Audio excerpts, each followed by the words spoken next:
दारिद्र्यदहनशिवस्तोत्रम् विश्वेश्वराय नरकार्णवतारणाय कर्णामृताय शशिशेखरधारणाय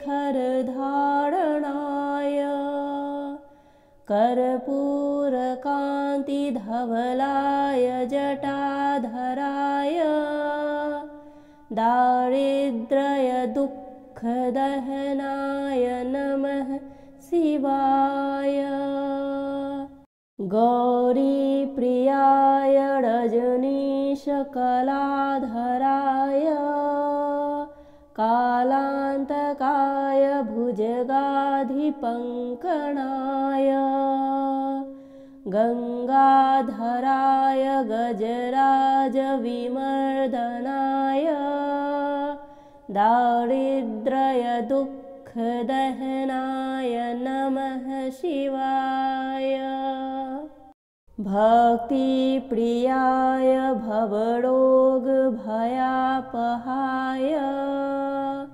उग्राय दुर्गभवसागरतारणाय ज्योतिर्मयाय गुणनामसुनृत्तकाय दारिद्र्यदुःखदहनाय नमः शिवाय चर्मम्बराय शवभस्मविलेपणाय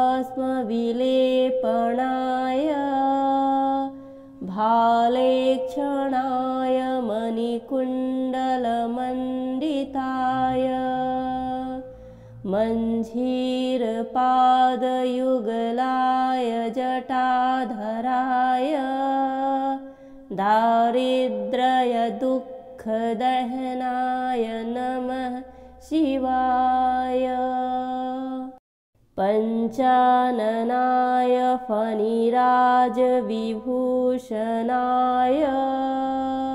हेमांशुकाय भुवनत्रयमण्डिताय आनन्दभूमिवरदाय तमोमयाय दारिद्र्यदुःखदहनाय नमः शिवाय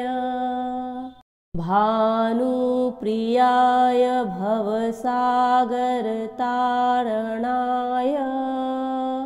कालान्तकाय कमलासनपूजिताय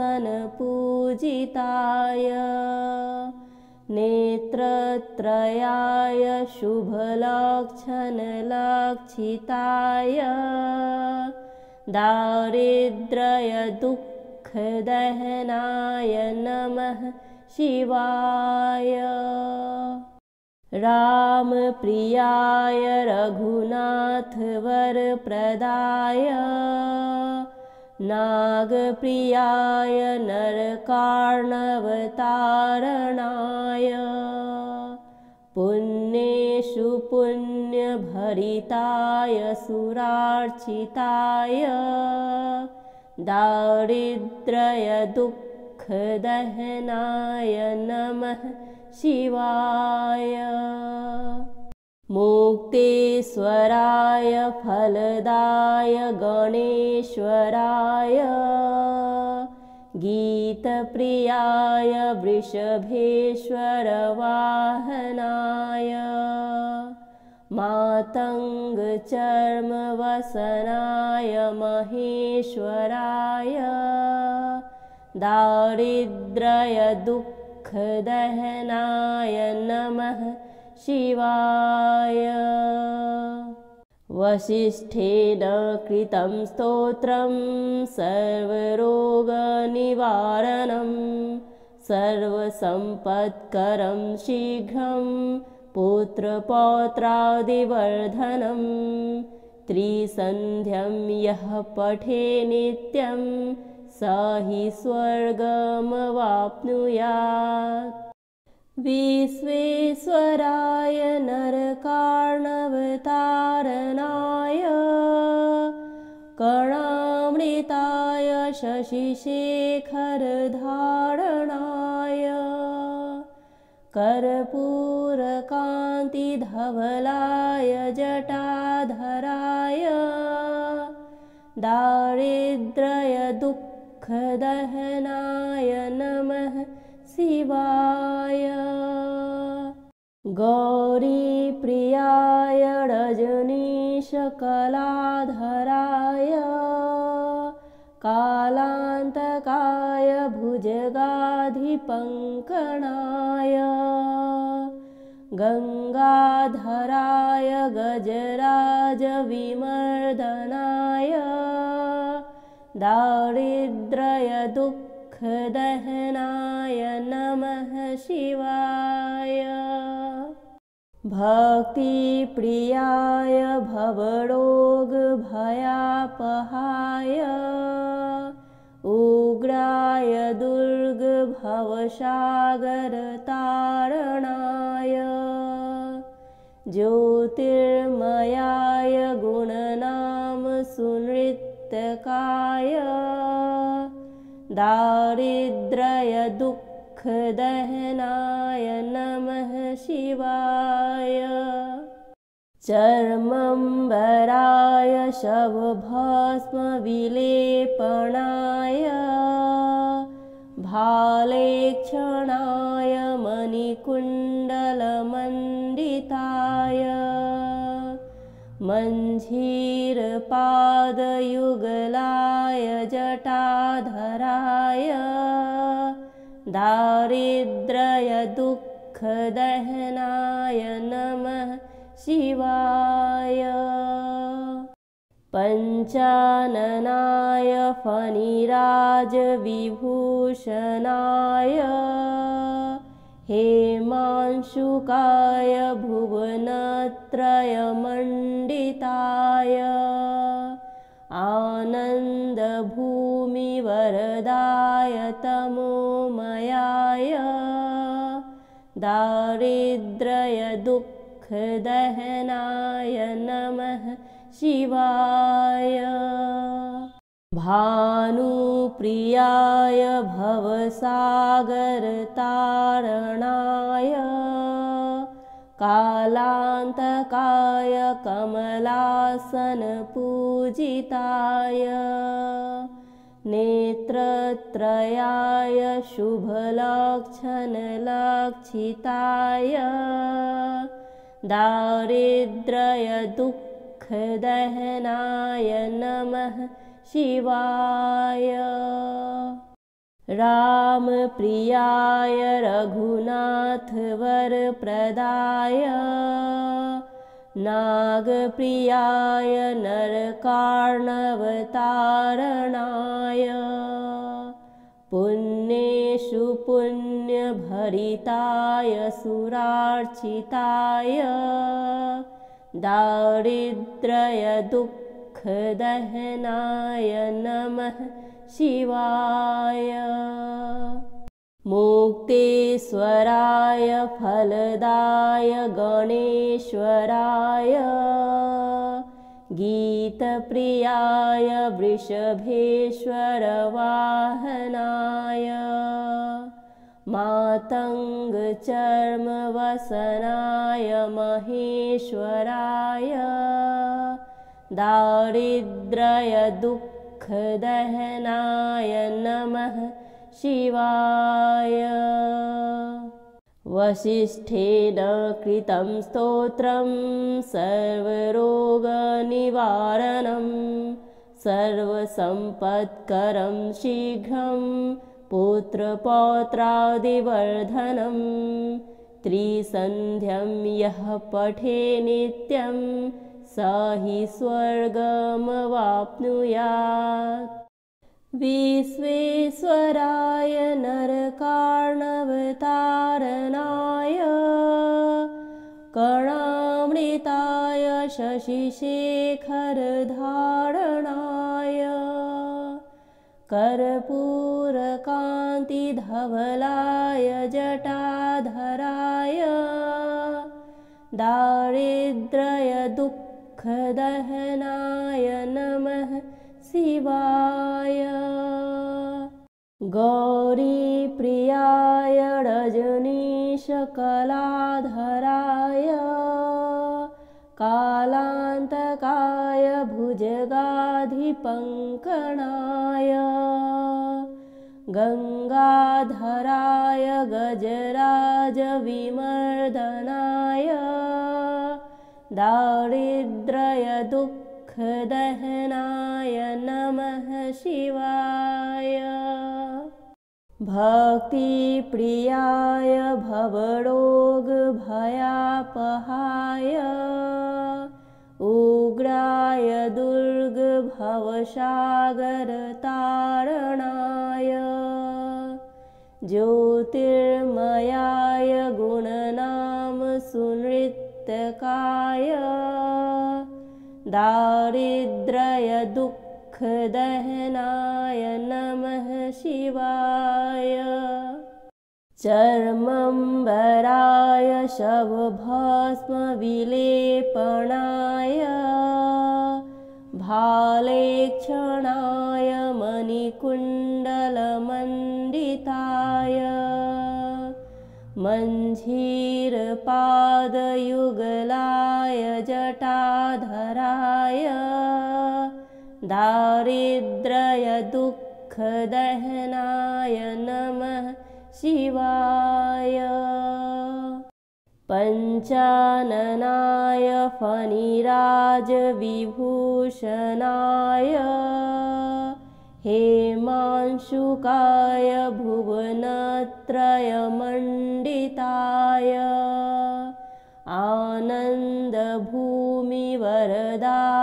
तमोमयाय दारिद्र्यदुःखदहनाय नमः शिवाय भानुप्रियाय भवसागरतारणाय कालान्तकाय कमलासनपूजिताय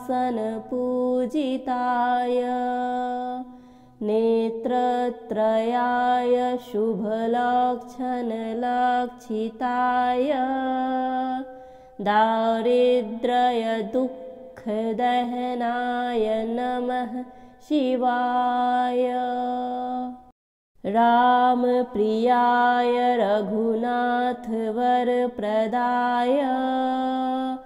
नागप्रियाय नरकार्णवतारणाय पुण्येषु पुण्यभरिताय सुरार्चिताय दारिद्र्यदुःखदहनाय नमः शिवाय मुक्तेश्वराय फलदाय गणेश्वराय गीतप्रियाय वृषभेश्वरवाहनाय मातङ्गचर्मवसनाय महेश्वराय दारिद्र्यदुःखदहनाय नमः शिवाय वसिष्ठेन कृतं स्तोत्रं सर्वरोगनिवारणं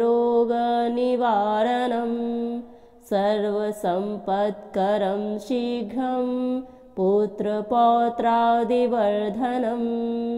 त्रिसन्ध्यं यः पठे नित्यं स हि स्वर्गमवाप्नुयात् विश्वेश्वराय नरकार्णवतारणाय कर्णामृताय शशिशेखरधारणाय कर्पूरकान्तिधवलाय जटाधराय दारिद्र्यदुःखदहनाय नमः शिवाय गौरीप्रियाय रजनीशकलाधराय कालान्तकाय भुजगाधिपङ्कणाय गङ्गाधराय गजराजविमर्दनाय दारिद्र्यदुःखदहनाय नमः शिवाय। भक्तिप्रियाय भवरोगभयापहाय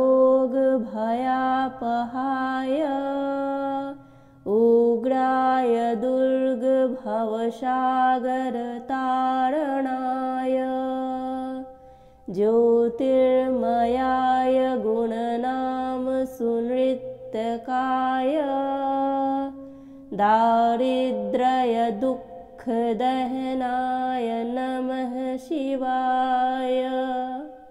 चर्मम्बराय शवभस्मविलेपनाय भालेक्षणाय मणिकुण्डलमण्डिताय मञ्जीरपादयुगलाय जटाधराय दारिद्र्यदुःखदहनाय नमः शिवाय। पञ्चाननाय फणिराजविभूषणाय हेमांशुकाय भुवनत्रयमण्डिताय आनन्दभूमिवरदाय तमोमयाय दारिद्र्यदुःखदहनाय नमः शिवाय। भानुप्रियाय भवसागरतारणाय कालान्तकाय कमलासनपूजिताय नेत्रत्रयाय शुभलक्षणलक्षिताय दारिद्र्यदुःखदहनाय नमः शिवाय। रामप्रियाय रघुनाथवरप्रदाय नागप्रियाय नरकार्णवतारणाय पुण्येषु पुण्यभरिताय सुरार्चिताय दारिद्र्यदुःखदहनाय नमः शिवाय।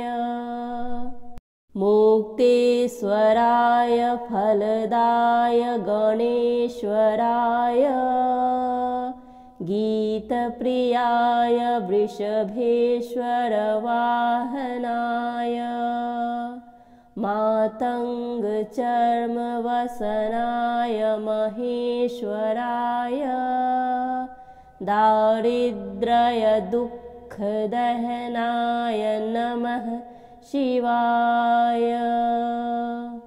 वसिष्ठेन कृतं स्तोत्रं सर्वरोगनिवारणं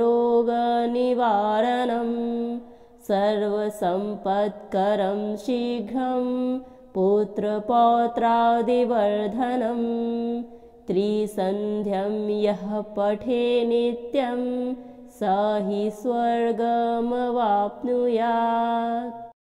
विश्वेश्वराय नरकार्णवतारणाय कर्णामृताय शशिशेखरधारणाय कर्पूरकान्तिधवलाय जटाधराय दारिद्र्यदुःखदहनाय नमः शिवाय। गौरीप्रियाय रजनीशकलाधराय कालान्तकाय भुजगाधिपङ्कणाय गङ्गाधराय गजराजविमर्दनाय दारिद्र्यदुःखदहनाय नमः शिवाय। भक्तिप्रियाय भवरोगभयापहाय उग्राय दुर्गभवसागरतारणाय ज्योतिर्मयाय गुणनाम सुनृत्तकाय दारिद्र्यदुःखदहनाय नमः शिवाय चर्मम्बराय शवभस्मविलेपनाय भालेक्षणाय मणिकुण्डलमण्डिताय मञ्जीरपादयुगलाय जटाधराय दारिद्र्यदुःखदहनाय नमः शिवाय पञ्चाननाय फणिराजविभूषणाय हेमांशुकाय भुवनत्रयमण्डिताय आनन्दभूमिवरदाय तमोमयाय दारिद्र्यदुःखदहनाय नमः शिवाय भानुप्रियाय भवसागरतारणाय कालान्तकाय कमलासनपूजिताय नेत्रत्रयाय शुभलक्षणलक्षिताय दारिद्र्यदुःखदहनाय नमः शिवाय रामप्रियाय रघुनाथवरप्रदाय नागप्रियाय नरकार्णवतारणाय पुण्येषु पुण्यभरिताय सुरार्चिताय दारिद्र्यदुःखदहनाय नमः शिवाय मुक्तेश्वराय फलदाय गणेश्वराय गीतप्रियाय वृषभेश्वरवाहनाय मातङ्गचर्मवसनाय महेश्वराय दारिद्र्यदुःखदहनाय नमः शिवाय वसिष्ठेन कृतं स्तोत्रं सर्वरोगनिवारणं सर्वसम्पत्करं शीघ्रं पुत्रपौत्रादिवर्धनं त्रिसन्ध्यं यः पठे नित्यं स हि स्वर्गमवाप्नुयात् विश्वेश्वराय नरकार्णवतारणाय कर्णामृताय शशिशेखरधारणाय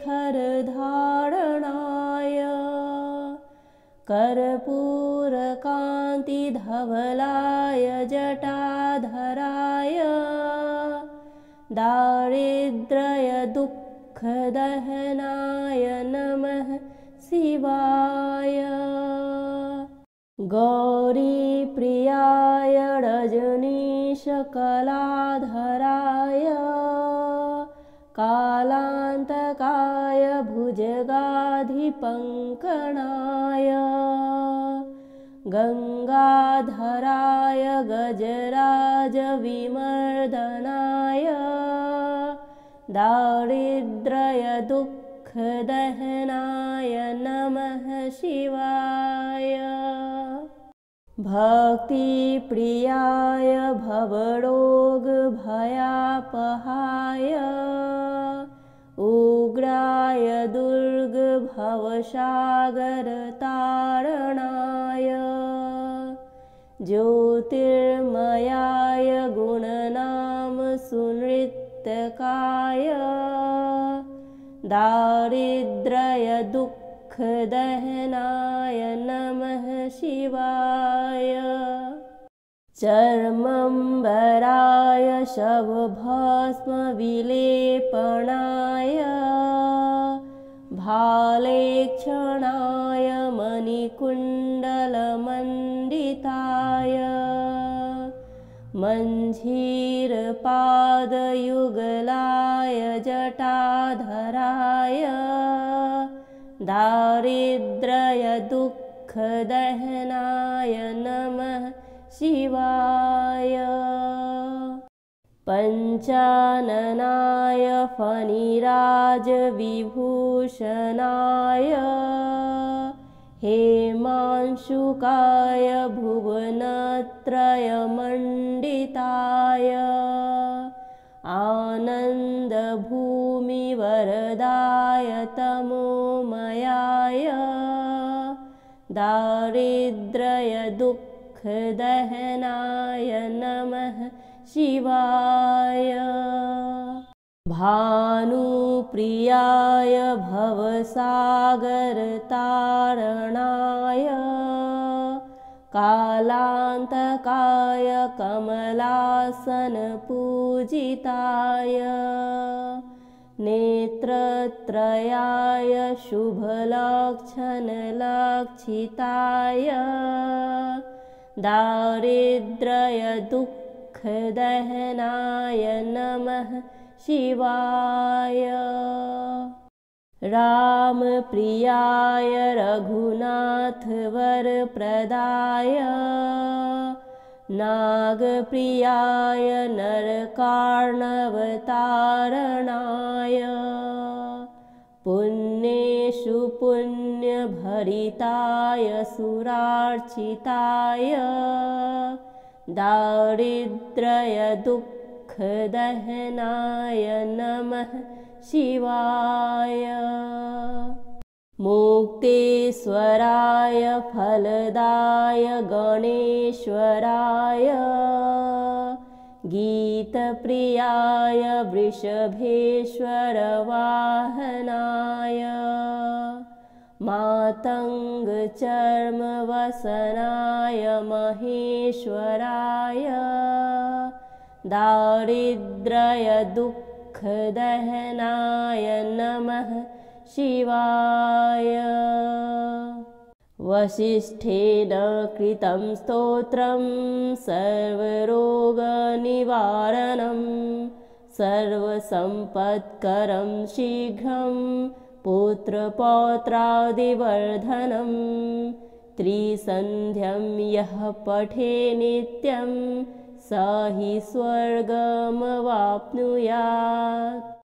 विश्वेश्वराय नरकार्णवतारणाय कर्णामृताय शशिशेखरधारणाय कर्पूरकान्तिधवलाय जटाधराय दारिद्र्यदुःखदहनाय नमः शिवाय।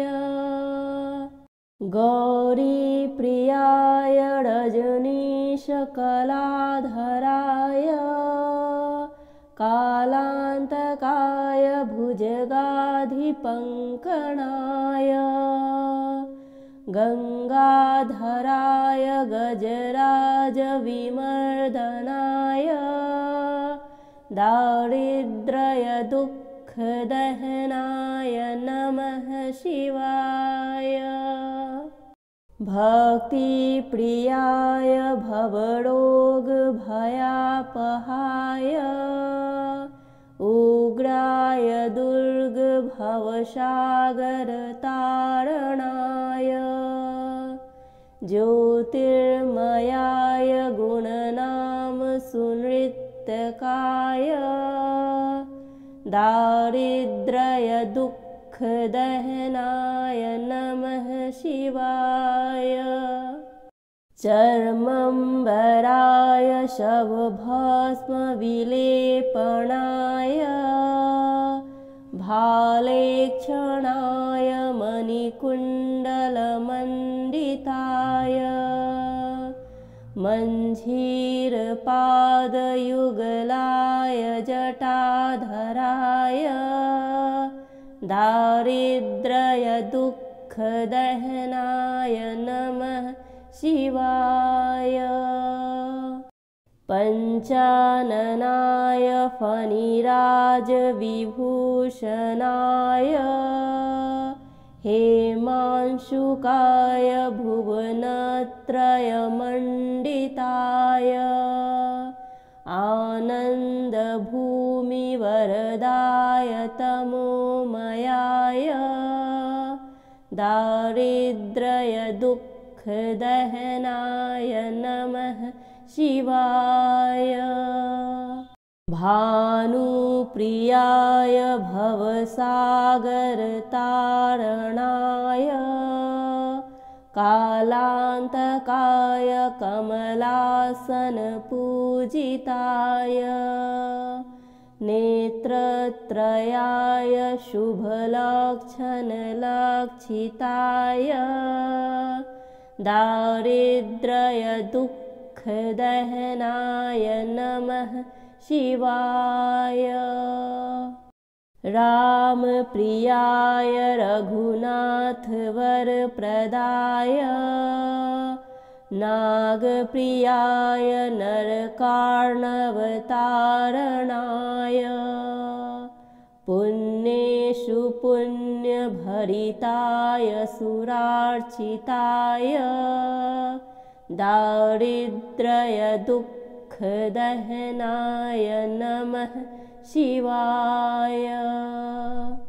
मुक्तेश्वराय फलदाय गणेश्वराय गीतप्रियाय वृषभेश्वरवाहनाय मातङ्गचर्मवसनाय महेश्वराय दारिद्र्यदुःखदहनाय नमः शिवाय। वसिष्ठेन कृतं स्तोत्रं सर्वरोगनिवारणं सर्वसम्पत्करं शीघ्रं पुत्रपौत्रादिवर्धनं त्रिसन्ध्यं यः पठे नित्यं स हि स्वर्गमवाप्नुयात्। इति वसिष्ठविरचितं दारिद्र्यदहन शिवस्तोत्रं सम्पूर्णम्।